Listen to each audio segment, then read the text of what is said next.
Okay, so, uh, by the way, for context, we've been recording for over an hour at this point, and we're only like 23 minutes into this. Oh god, we are going to be here for hours, and I love it, so... Either persevere or I can really fail miserably against people online in a competitive setting. People like that. And that's the variety that I bring in. But yeah, I understand what you're saying. It would be great if maybe I was just one kind of content, but I found in the 15 years playing kind of both sides, it gets you different audiences, and it's worked for me. At least that's what I feel is one of the keys to my longevity is tomorrow, if they never made another FromSoft game, I'd be okay because I still play everything else. I would not be okay with that. Oh, I wouldn't be okay with that either. I love those games too. As much as I rage at them, and I'll be angry in the I mean, here's the thing, is that, the old games aren't going anywhere, but they're still fantastic. It's always the question of, where do From Software go next? Do they make another, mech combat fighting game or something like that? It's where do you go next? What have they not done? moment. I absolutely appreciate and love them for what they are. Well, clearly you just need to get good. I'm just, Exactly. I'm a terrible player. Everyone knows this. Well, let's talk about something real quick. So you early on had this perception of the King of Hate. That was something that you marketed, you created, or whatever, right? Whatever it is, that was your thing, the King of Hate. You had the kingofhate.com and all that stuff. And now you're Phil, right? But do you feel that that still follows you around? This idea of built around, like, look, James Rolfe, angry video game nerd. He's clearly a character. People know that there's the angry video game nerd and then there's the character. But your perception is that there's this hate around you, this negativity around you, right? Do you think that has followed you to the point to where, regardless of if they're coming to watch you, Phil, or DSP, that is been a negative detractor for you, the whole hate moniker?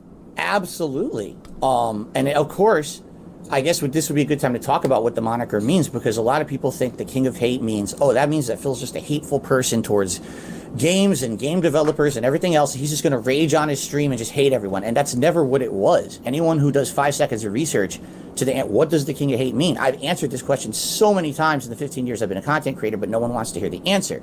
The answer is, No, okay, first thing I want to say, yes, blaming your audience immediately, Phil. I know it must get tiring after a while to have to explain this, but think of this as just explaining it to people who may have got the wrong end of the stick. Don't lob everybody into the same boat, but just relax and just explain in a calm and measured way.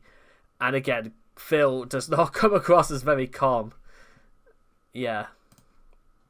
To be a competitive Street Fighter player back in the 2000s, okay? And back then it was a really weird situation because Street Fighter wasn't big like it is today. Street Fighter was on the downturn. There were no new fighting games out. So the way to get attention on the competitive Street Fighter community was building up drama. So right. I would go online and I would be the biggest internet troll to everyone in the Street Fighter community. It's not always been that case. I'm pretty sure there've been a lot of people who've cosplayed as some of their favorite characters from Street Fighter over the years, and I'm pretty sure there's other ways of like creating interest than creating drama. That I know there has to be.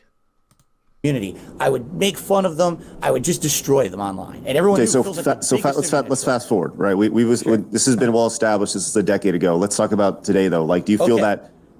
Do you feel that this has followed you around? Do you feel that people? Do you think that the King of Hate moniker is still relevant? Today, it is not.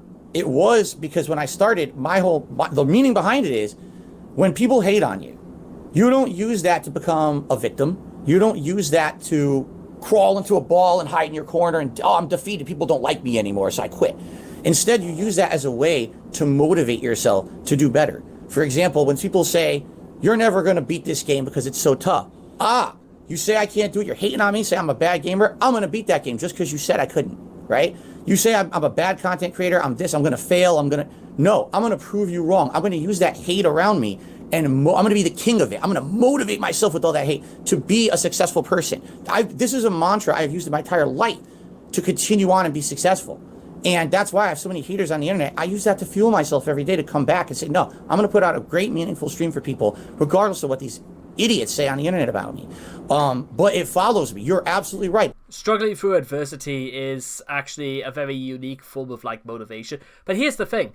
Why not just straight up just do like a video where you could say something like, I want everybody to leave like the nastiest, the most hateful comments down below, direct them specifically to me, make me feel like such shit that the only thing that will even get me to contemplate leaving the bed tomorrow morning is the notion that if people hate me that much, then I've got to do something about it. In a very novel sort of way, there are ways to make that work, ironically, but we're just whether you can say this is, it probably hasn't, but let's keep going.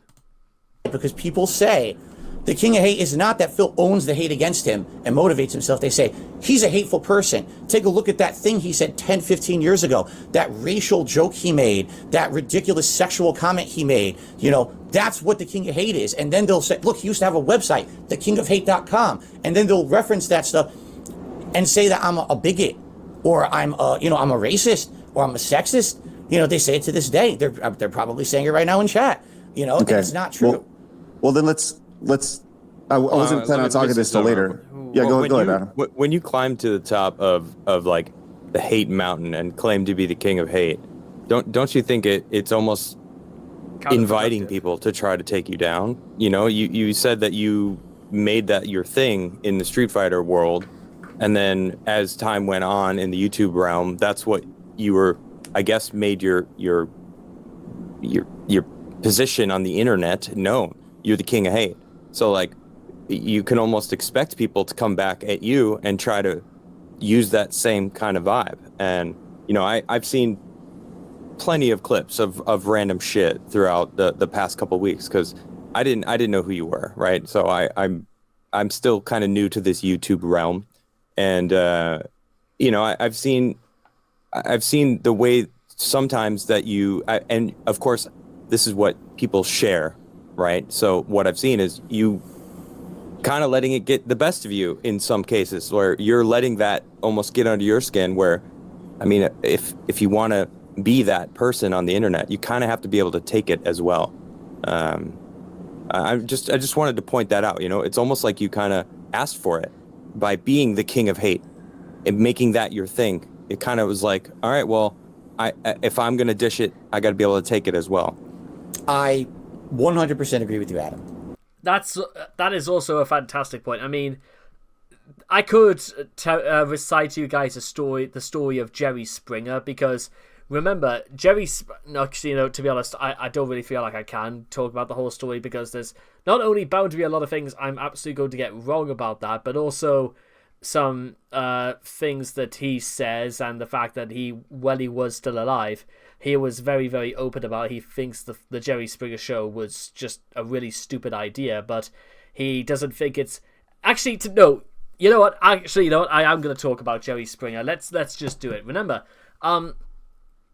if you are interested in seeing like the full video, go back to, just type in on YouTube, Newsnight 2014, Jeremy Paxman interviews Jerry Springer, and Jeremy Paxman kind of goes into the interview trying to get one up on Jerry Springer by saying, Jerry Springer, are you ashamed that you've created you are the king of white trash TV?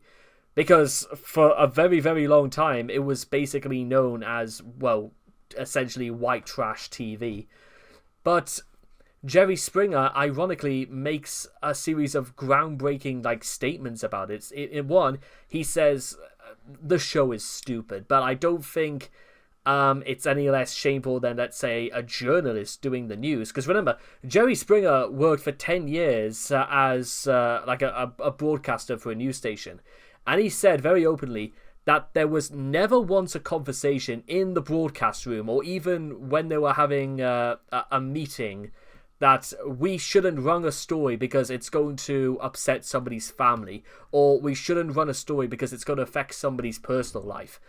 I mean, I could hop on about things like O.J. Simpson, for example, about how the media had an absolute frenzy when they were trying for like any amount of like new evidence. And this was even before we had things like Rolling News. This was like mid-90s to my knowledge, and that one's very different because it served no real like significance. It was just news outlets trying to generate a buzz because it was the most scandalous case that was going on in the US at the time. I don't really want to say, or I certainly don't know to my knowledge about what sort of coverage that whole scandal got in the UK, because it was kind of outside of the interest of those living in the UK, I want to say. But it wasn't the same. Again, there was no conversation about we shouldn't be talking about O.J. Simpson because it was going to upset him and his family. But also the case about Bill Clinton and all the accusations laid against him. There was never a conversation saying that they shouldn't run it. And Paxman basically says, well, of course, because that has got very clear political significance, because it matters in the long term, especially if it was in the run-up to election against George Bush Jr., for that matter. And then they even go into the fact that actually, even though they don't do serious stories on the Jerry Springer Show like they used to do on like Jeremy Kyle, for example, they don't do DNA tests, they don't do pregnancies and stuff like that. It's basically just a bunch of people who essentially almost get their 15 minutes of praise. And a lot of people talk about how, you know, studios and producers, they will take advantage of the lowest classes in society, and certainly the Jeremy Kyle Show was absolutely that to the knowledge, because as far as I'm concerned, Jeremy Kyle, once the Jeremy Kyle Show was cancelled, Kyle never went on Newsnight. He never went to set the record straight. You know what Kyle did? He had a one-on-one meeting on Talk TV with Piers Morgan. Because, again, that's deep down, that's the sort of audience that Kyle wants to be associated with. He wants to be associated with people like, you know, like Nick Ferrari and Andrew Marr and Piers Morgan. Basically, yesterday's sort of big political stirrers, I want to say is the word. But again, when you hear Springer talk about the fact that many of them, this was the very first time they'd ever been on a plane to get all the way out to New York City, and many of them straight up ask Jerry after the show, "What's a good place to eat here in Manhattan?" Or, you know, is it really as we heard it would be? They do give the opportunity, but they make it clear that it's basically just for a show. It's not they make a show out of. Well, not for the most part. I don't know. Maybe that's a video for another day. But basically, to bring this back to Phil, is that if Phil is absolutely authentic with the moniker that he has, then unfortunately he is sort of trapped in a situation where he has to see this through. He has to still be the quote-unquote king of hate. Otherwise, his whole shtick could land him in some... It basically goats people into baiting him by making him angry on purpose, and it's probably that sort of thing for the internet. Again, it's the sort of... I don't really watch streamers who just get angry and pissed and scream and shout and jump. I don't really watch things like that because I'm just sort of beyond that point in my life. It was easier to watch it when I was like just starting watching Twitch 6 years ago, when XQC and his editors would clip everything down into those stream highlights, and well, basically you would have stuff like this. I know I'm getting this off topic, but and it's unfortunate as well that This will be one of the defining moments I ever have when it comes to Overwatch, is this. Unfortunately. 3 more tries and I'm going to win. This is still one of my funniest moments that he's ever done, by the way. One more. Oh, thank God.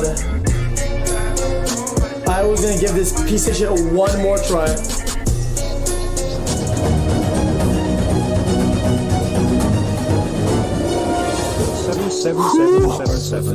Patches the game on the last day of ranked Who the fuck does that when it's 5 hours a week? Okay, boys, that's it for me. Peace out. See you tomorrow. It's still like that. It's one of the most iconic clips that XQC has ever done. From the late 2010s drill rap, trap rap music going on in the background, him playing Overwatch, him still, despite the fact he was like 20 years old when he did this, and the fact he's in this hoodie and he's just shouting, "Who patches the game?" on the last day of rank. And also you got the agency FB font right here for his like donations and stuff like that, and he is like legitimately, because look at that, 11 and 12, so he's lost 12 games. He must have been streaming for at least 7 hours by that point if he's been playing at least 23 games of Overwatch by that point. And all of a sudden it comes to a dead halt because for some reason, like I said, who patches the game on the... And this was when they did the rework of Torbjorn, by the way. I remember, I was there. I watched this when it went live. And he had just completely had enough of this and just decided, no, that's it. But that was just sort of who XQC was at the time. He was still... really, even though it was obvious that the Dallas Fuel had shown him the door, he was still basically this out of control, frenzied, but very, very skillful player at a video game. He was basically still just a kid in a world beyond his four walls. But he's not quite that sort of person now, because he's a little bit more just, he does his own thing, and his consistency has landed him where he is today by basically streaming every single day.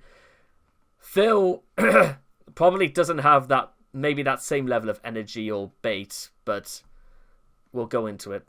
Outside of other things that Felix is famous for. Cheeto. Today. But I've been on YouTube for 15 years, and when I started on YouTube, there were no successful Let's Players making a full living doing it the way that I ended up doing. I'm almost kind of like a history lesson.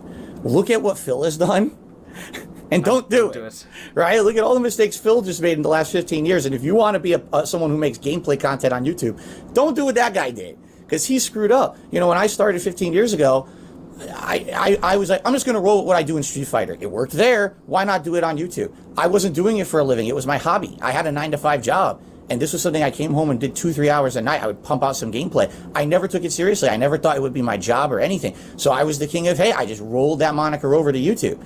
Now, fast forward 2.5 years after I started on YouTube, I lose my job. Oh, crap, what am I going to do? Can I monetize my YouTube presence? I guess I can. But now I'm the king of hate. Everyone knows me as the king of hate. For 2.5 years, this is my shtick. This is my moniker. What do? You know, how do you erase the past that you've already established? And that's what you're known for. And so it's been rough. It's been rough. I'll tell you this. 2 years ago, about a year and a half ago, I had a revelation. I was like, I have to move on from my past in any way that I can. I have to try to get rid of this moniker. This is something that people were actively using to weaponize against me. They were going to businesses that I was associated with and telling them, you have a bigot on your website. Do you know that? Look at all these things that he did. And they would link to things, little one-off jokes from 15 years ago. As if it's something I did today. And they would say, he's the king of hate. So I said, I have to stop this. I have to get rid of the website, rebrand myself. And now that's why I do not live by that mantra anymore. I don't even mention it. You know, so, but what have you done? What have you done, Phil, to change the perception of that? Have you changed the look of your streams? Have you changed your production value? Did you take a break? That's the thing as well when you think about it. Phil says that he understands, but unfortunately, saying he understands doesn't really work when he continues to make mistakes that he should know better from. That's where Phil doesn't really seem to get it, is that he doesn't amend or redeem himself for the mistakes, but he makes new ones. And things that he can't really blame circumstances that he didn't understand before. Phil should have known better. That's what I'm trying to put out. Say, look, I'm leaving and I'm going to come back, but I need time to kind of rethink this. Like, Did you, because you're still going under it's the same, still the same channel, still DSP, still Darkside Phil. What have you done to change the perception of that? I mean, it's been a consistent line the entire time of Phil. So what have you done to change that? Because it sounds like you're saying, well, woe was me, but ultimately it comes down to your actions. Yeah, and if you were to watch my content, 5 years ago, 10 years ago, 15 years ago, hell, 2 years ago, and you were to watch my content today, you would see a difference. Like, for example, look how everything looks behind me right now, right? Up until just, 6 months ago, I still looked like shit. I'll admit that, but it's because I don't have the know-how. I don't, I'm very much crowdfunded by my viewers and fans, and it's they who contribute to everything. And in this last year and a half, there's been kind of a reinvigoration. Let's change everything I'm doing. Let me listen to feedback. Just in the last year, I started doing React content. I was the biggest critic of React content. I crapped on it constantly, saying it was terrible content. It's the lowest form of content on the internet. I hated it. And then I started listening to my viewers. They're like, Phil, why are you so ignorant about this stuff? You got to start to open up and be a more laid back guy about all this crap. If you don't want to be the king of hate, you got to listen. And I started listening. I started doing different kinds of content. I changed my setup. I'm trying to change the perception around me. But the problem is, it wouldn't matter if I went away for 2 months and rebooted my channel and renamed it or whatever. There is such an overwhelming stigma against me on the internet that it wouldn't work. These trolls would just follow me no matter where I go, what I do, no matter how much I change. They don't want to believe it, or they pretend like the change hasn't happened so that they can keep rolling on with their hate trains and, Well, like I said before, Phil, the only way to combat any of this is don't pay any attention to them, or if you are going to pay attention to them, then listen to what they've got to say about you first. And if you know there are remnants in truth about what they say, then maybe it's because they probably know more than you're willing to let on, Phil. I've been over this before with him, and well, not like face to face, but if the accusations about WWE champions are not true, then why is there is so much evidence on the internet? Why is there also so much evidence about how much you have actually spent through the bank leaks? And how do we also know that you will try you declared bankruptcy, Phil, specifically because of your errors, and you were still claiming WWE champions on your expenses? Phil, I mean this in the nicest possible way, but why were you allowed to get away with it? What makes you think that it's fine for you to do that? And because I don't claim things like that on my expenses. I don't play mobile games. I don't play games online that I have to pay extra money for just to get through them. I will never play Azura's Wrath because of the paid DLC ending. You remember Azura's Wrath, right, guys? That was the game that was...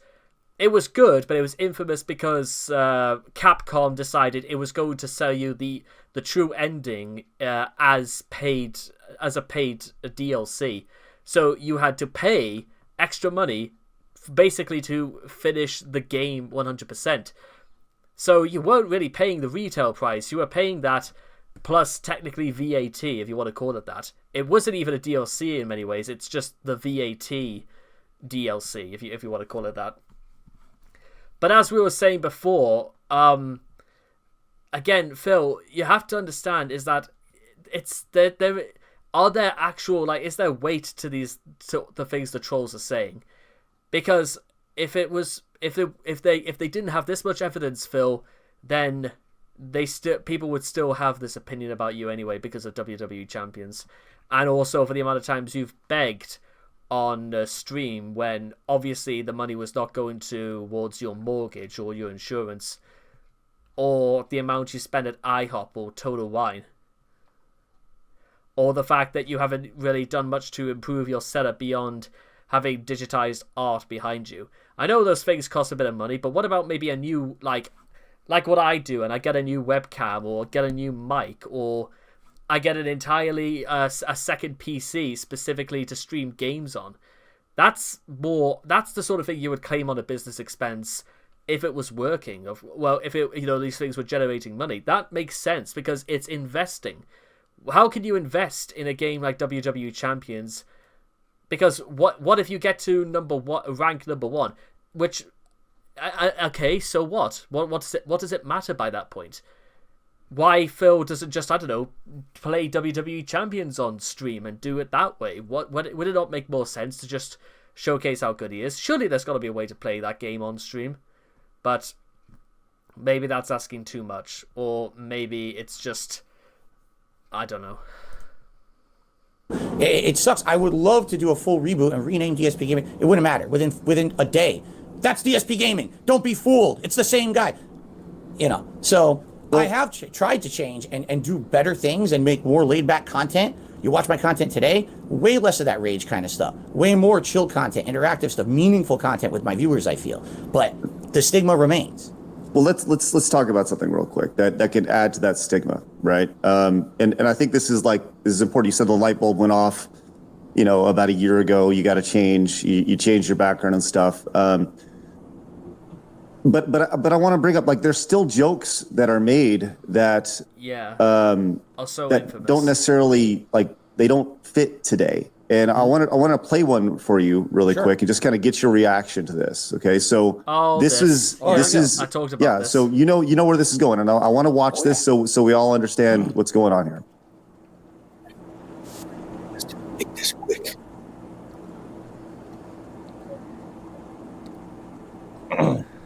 All right, boys, prepare the slave trade. We're selling her right off for profit.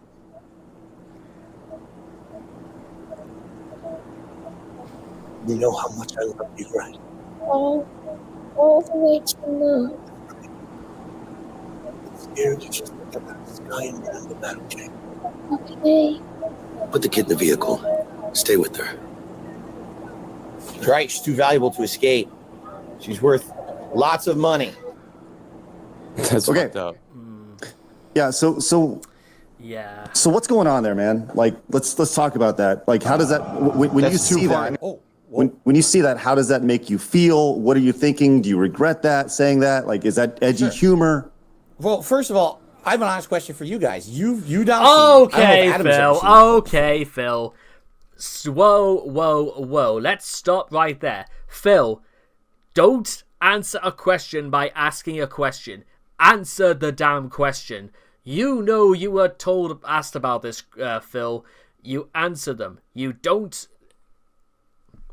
I knew it. I could have almost... That is quintessential Dark Side Phil. No, you answer my question first. Then I'll maybe get round to answering yours. Okay. No, Is I that the haven't. first time? Okay. What do you think the joke was there? I'm just curious. What do you think I was trying to joke about? That you're selling that girl to the slave trade? Okay. That's what it sounded like, and that's pretty fucked up. Okay. Yeah. Now, from what reference do you think? How can I say this? Okay, I'll approach it from the detractor perspective. Okay. Oh, God, From the detractor Phil. perspective. Now, the I want to joke- hear your don't. perspective of what you Yeah. meant. Right? Okay, Yeah. we'll do both. It's We'll do both. pretty obvious what the detractors mean. For me, that would have put me on the detractor side because it sounds like you were making a joke about selling that little girl to the slave trade. How is it not that? What did you mean? Oh no, that that's absolutely that's the joke. But there's a difference between saying that's okay and it's funny or the ridiculousness of the situation. See, you just saw that clip completely out of context, correct? You don't know what's going on in the game right there. Okay, explain the context then. That share Okay, I was going to make a comment before. You remember what I said before about in or out of context? But again, it's in things like this. It still comes across as really uncomfortable. Something that... sheriff is a corrupt sheriff. He is actually orchestrating a situation to try to murder people inside a building to protect his secrets. He's like a dark guy who controls the whole town. And no one knows this. Everyone thinks the sheriff's a squeaky clean guy. So this is being revealed throughout the plot of the game. He's a scumbag, right? So the joke is this guy's such a scumbag. He's saying to the dad, I'm going to save your daughter. Give me your daughter. Let's take him in and rescue her. But in reality, he's such a scumbag, he'd probably do something like that. He'd probably, traffic people. That's the joke. Now, is it a joke that's acceptable by today's standards? By 80% of people, probably not. I agree with you. Do you think that's a joke? Like, do you think that's a joke acceptable by any standards? I don't. Even a decade ago, two Right. decades ago, Yeah. 3 decades ago. And I and think- it's like I just want to hear your thoughts on that, because I think there's edgy content, then there's inappropriate content, Yeah. and I think- we've all been guilty of edgy content before, you know. So I think it's dark humor. It's definitely skirting the risque. Okay, not to say that I've heard.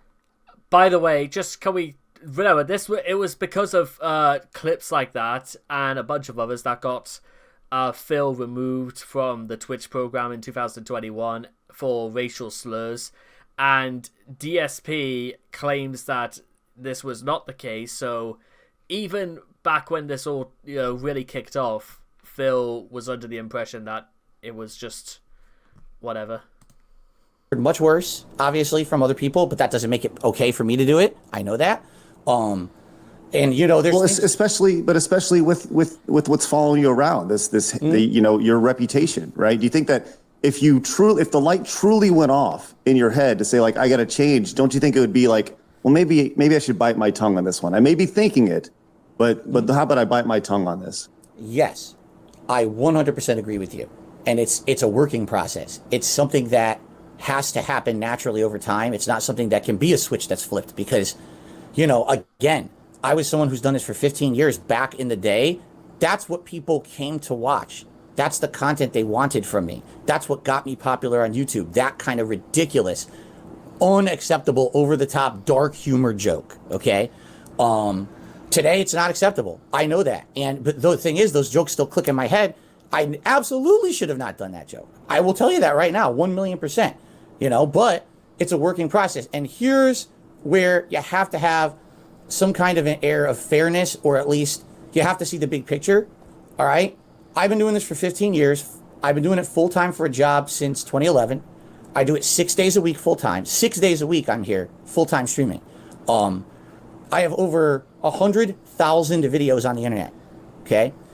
People will always find something that moment of weakness, that stupid thing that I said. Stupid Phil. Oh yes, a moment of weakness, he calls it. Yes, Phil considers making a racist joke a moment of weakness. Oh dear me. Why the hell did I make that joke? But once it's out there, it's out there, and all you can do is apologize for it, say you're going to do better, and try not to do it, and move on. Now, there's a reason why I'm on this show today. Okay, this is March 16, 2023, and you had to show a clip, one random clip from last summer. You didn't show something I did in the last week, the last month. You showed something from the one moment of weakness. Whenever I do something stupid on the internet, it gets hyper analyzed, looked in with a microscope, and blown away. This is what Darkside Phil is. Have you watched the last 5 years of content I've put out? There's probably, okay, yes, I'm a human. I make errors, absolutely. And I'm stupid, and I do dumb stuff when I get over emotional. This is not the norm on my streams. People see that clip out of context like you guys just did. And if all you knew of Darkside Phil was that joke, you would hate my guts. You'd be like, what a scumbag. He made a joke about child trafficking. What kind of a horrible person thinks child trafficking is funny? When you watch it in context, it's not as bad, but it's still bad.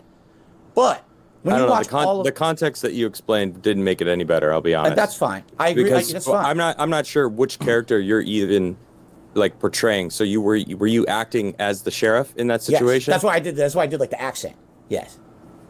I don't know. I think that in a situation like that, we live in a society now where look, I understand that going into this interview that literally every second of this is going to be analyzed, and Adam understands that, and you understand that, right? Yeah, it just took slightly longer than I had anticipated, unfortunately.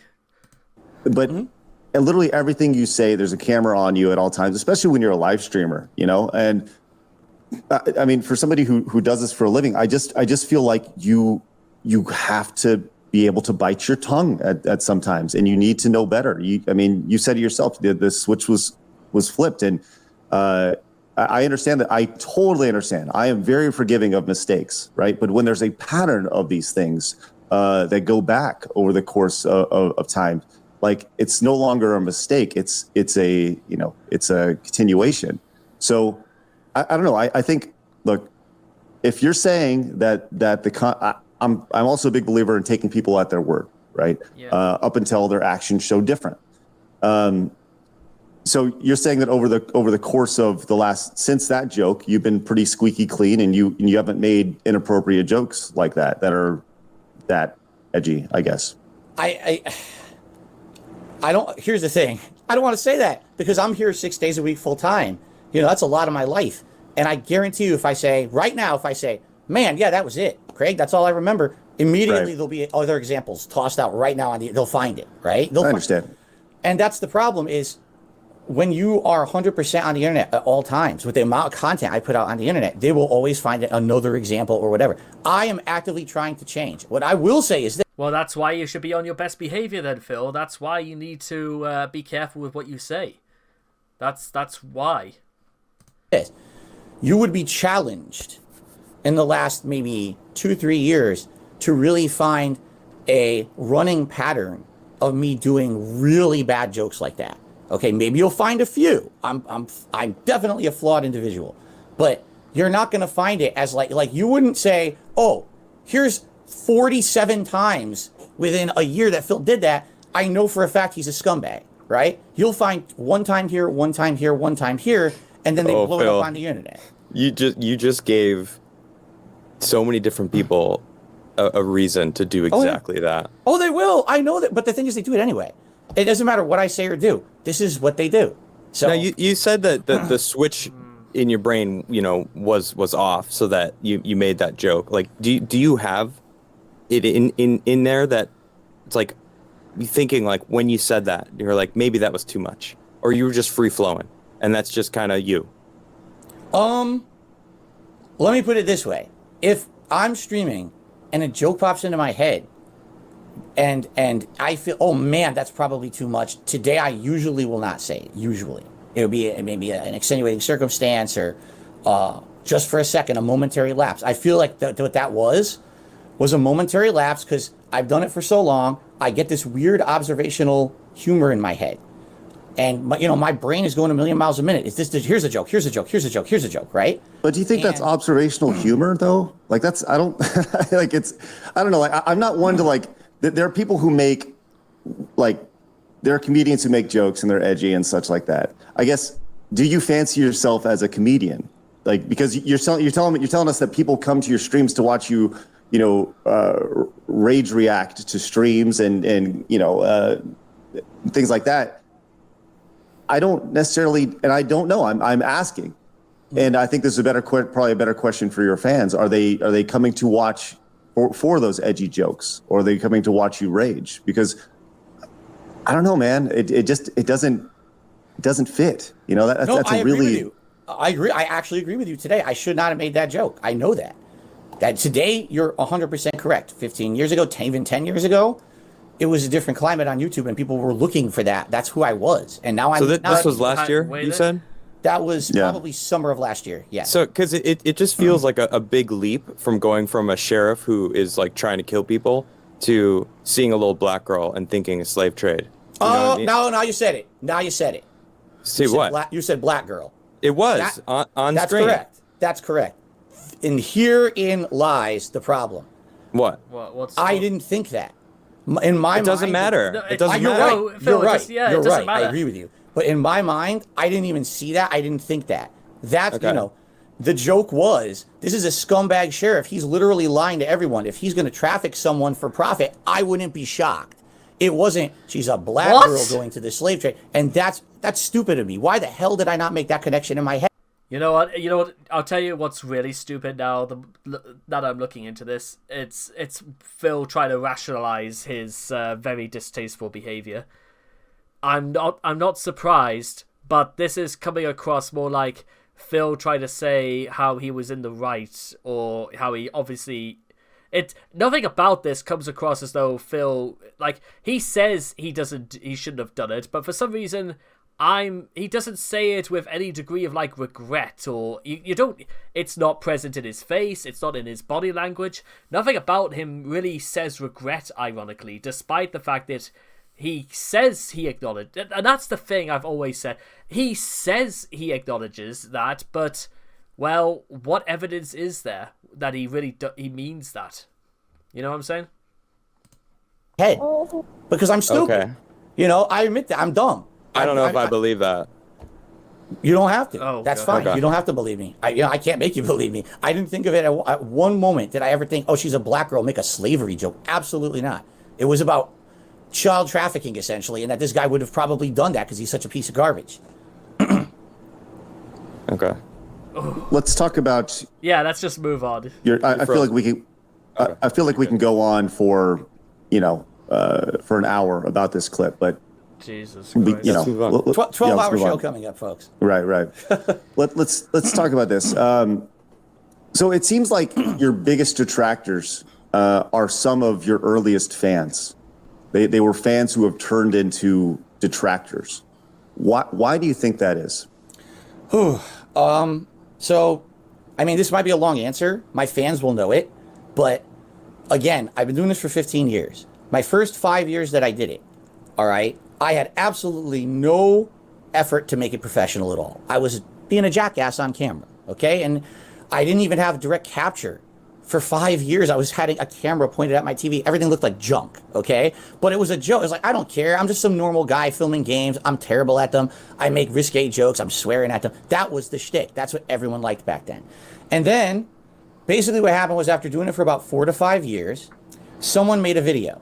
And the video was called, This Is How You Don't Play Metal Gear Solid 2. And this was a playthrough I had done of Metal Gear Solid 2, where I did my usual shtick. And my usual shtick is, oh, I suck at the game. Am it my fault that I suck at the game? Of course not. It's the game's fault. It's Hideo Kojima's fault. So I blame him. I insult him massively during the playthrough. I'm just raging at this game constantly. My viewership loved it. But someone made a parody video essentially taking out the moments of me doing that. Taking out all gameplay moments that would have been considered good or fun or entertaining and only focusing on basically the cringeworthy moments. They made this montage and it blew up with popularity on the internet. Okay. And essentially what happened was all of my shortcomings as a content creator for 5 years, these things that people liked now became, oh, Phil is not like his contemporaries. He's not putting effort into his content. He's just a jackass. Look at him. He's a joke. So now let's make fun of him. And what ended up happening was people would take every playthrough I did moving forward and make a This Is How You Don't Play video about it. And my fan base turned on me. Admittedly, if you would like, I'm not going to go into a giant explanation. So your fan base turned on you because of what a video that somebody else did highlighting, if that doesn't make sense, Phil. Did you get bitter when that happened? Because when I hear, oh my God, yes. So do you think that bitterness changed the way that you were a content creator? Did you like add that into your shtick, as you say? I don't think so. I think what happened was I reacted so bitterly to it. In hindsight, today I look at it and I'm like, that was an opportunity. I could have taken that and run with it. I could have done my own, or I could have highlighted those and laughed at them. But instead, again, it was a different climate. Today, everyone who makes content has all these methods of making a living, correct? We have Patreon, we have crowdfunding on our streams. That didn't exist back then. Back then, I was someone who had a full-time job, and the job was putting videos on the internet with monetization on them. That was my only revenue stream. This was after 2011 when you lost your job. Oh, correct. Yes, I lost my job in late 2010. I was doing YouTube for a living for about 2 years when the This Is How You Don't Play movement started picking up. And basically, the way I saw it, and this is, now I know this is stupid, I thought people are stealing my content, man. If someone takes my content without my permission, edits it together, and only shows the worst of me, that's going to highlight myself and my business in a very negative light. That's going to make me look like crap. And instead of people laughing with me, now they're going to laugh at me. And therefore, that's theft. I outright said this in my videos. You stole my content without my permission. How dare you? This is bad. Today, I realized how dumb that was, it's many years later. And let's be honest, the bubble was going to burst on ad revenue on YouTube one day anyway. I don't think that was ever going to last forever, but I was an idiot. I thought I actually went 1,000,000% bitter against it. And when that happened, people saw that change in attitude of me. Wow, Phil used to totally just not care about anything. Now, all of a sudden, he's always bitter about people joking about him and stuff. And that just goaded them on to do it more and more. Well, that's what you just said right there. So you're admitting that you added this bitterness. But initially, like 2 minutes ago, you said that's when they turned on you before admitting that you actually were getting bitter. So don't you think that like that kind of correlates? Like maybe it was that moment when you didn't own up to the fact that people were making fun of you being this king of hate guy, now going to, they're stealing my shit, I'm fucking pissed about it, what the fuck? And now everyone's like, well, who the fuck is this guy? You got to own it. If you don't own it, then like why then you're just a joke. So it felt like you just kind of like let that run your ship that you were sailing. Correct. I have nothing I can say to counter that in any defensive manner. It's a mistake I made. My reaction to This Is How You Don't Play directly fueled the fire for more people to keep doing it and to escalate further, because it started as just a movement of Phil's a bad gamer. He doesn't deserve the success he has on YouTube because he has no production quality. He's a rager. You know, you're not going to watch a Darkside Phil playthrough and get any kind of knowledge of really how to play a game at a good level because he's not good at games. You watch him rage and make bad jokes and stuff. But it became, instead of watching his raw content to reward him with ad revenue, watch the This Is How You Don't Play video so he doesn't get paid for it and just make fun of him instead. And my reactions 1,000,000% fueled that. I will admit that. Now, over the years, it got worse and worse. And that's, I'm sure we're going to get into how wasn't just about Phil's a bad gamer anymore. It became everything else under the sun. And we can talk about how that evolved over time. But it's my fault. It is my fault that people have originally turned against me on the internet. 100% it is. Correct. So you feel that your reaction to the This Is How You Don't Play is what really parlayed your fans into becoming detractors? Yes. And it's not all of them, but absolutely back then, I saw people who had been longtime supporters and fans disappear, only to years later crawl back into, as someone who was crapping on me. I'm like, whoa, what happened? The way I saw it was, and I'm such an idiot. I admit this today. After 15 years of doing this, you realize how you change as a person and how you can see from a different perspective. My mentality was, I'm the popular YouTuber. I'm the guy putting out all these videos and everyone's watching, I'm making money. My shit doesn't stink, man. How can you say that I'm doing something badly? I'm the one who has the successful business, not you. So who are you to throw criticism at me? That was my attitude. Well, that's the thing you need to understand, Phil, and I think Phil hasn't really caught on to this either, is that criticism is not harassment. Phil believes this is harassment, and I'm just going to say it openly, it isn't. It's not harassment, Phil. It's people criticizing you, and it's how it is. What a dumb attitude to have. What an idiotic attitude. Everyone knows that you need to actively be listening to your viewer base and your fan base and working with them to create a product that's meaningful to them. And at that point in my career, it was just put the same shit out every day. And hopefully people watch it. And hey, up to that point, 2012, 2013, I hadn't seen any plateauing. I hadn't seen any decline. It was still going up. So I'm thinking, hey, everything's good. If people are saying I'm bad, I don't believe them. That's bullshit. That's just them trying to ride my coattails, right? But in reality, they were all correct. They were 100% correct. My shtick was tired. It was old. No one wanted to watch someone with a camera pointed at their TV, raging at Hideo Kojima. They wanted to see meaningful content, and things were changing. There were people coming to YouTube with better production quality, much higher quality stuff, interactive streams. I let all that pass me by. I was an innovator at the beginning, and I was a dinosaur 5 years in, and that's totally my fault. And what would you say you innovated at the beginning? At the beginning, the improv commentary style and the ability to basically do a full-length playthrough with commentary over it. I was not the first person who did it. There's other people, everyone will argue, there's actually argument between it was either Slow Beef or someone else who originally was like the big first Let's Player. But I was the person who started doing it rather than, back then when I started on YouTube, 2008 is the year where I really started doing active playthroughs. The people who were doing gameplay on YouTube were mostly known for being like a guru in one genre. This is the Call of Duty player. This is the fighting game player. I was the jack of all trades. I could play any game, do commentary over it that was kind of improv commentary, and people thought it was funny because of my mannerisms, my jokes. Yes, back then, that kind of stuff was funny. And You say that kind of Basically- stuff. Well, not everything was, Phil. Let's get to the crux of this. Not everything you said was funny back then, and that's also for the same reasons why your rationale for the whole racism joke from earlier is kind of jarring, because we know you've made things, you've said inappropriate things like that before. It's not a case of your mannerisms, Phil. It's the fact that, well, you make yourself look like an idiot, and you make yourself look like trash. Not the sort of trash you was hoping to be, but just the sort of, like, extremely bitter, will say anything to get under people's skin. But you were doing that but it went too far, is what I'm trying to say. And you know what joke I'm talking about. What do you mean?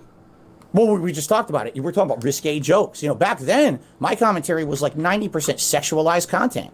It was making fun of every woman, making dick jokes, sex jokes, bad stuff. That today, you don't say that stuff. That's stupid. That's dumb. That's lowbrow comedy.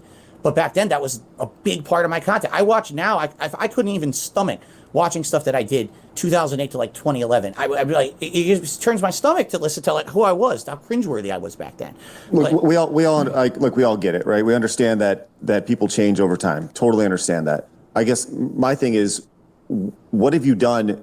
So you've had these light bulb moments, right? You said you had one last year. You had one, in 2012, 2013, where you realized that you're getting left behind from a technological standpoint, and you're doing gameplays that are, the big difference for Phil was Phil could play all games, not just fighting games or Call of Duty or whatever.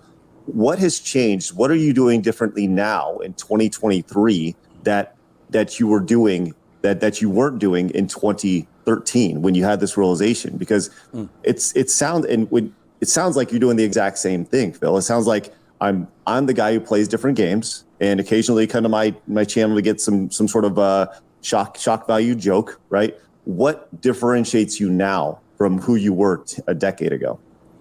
Okay, wow. Geez, first of all, full-time streamer I wasn't back then. I was just a YouTuber. Now I'm a full-time streamer, 6 days a week full-time, mostly gameplay.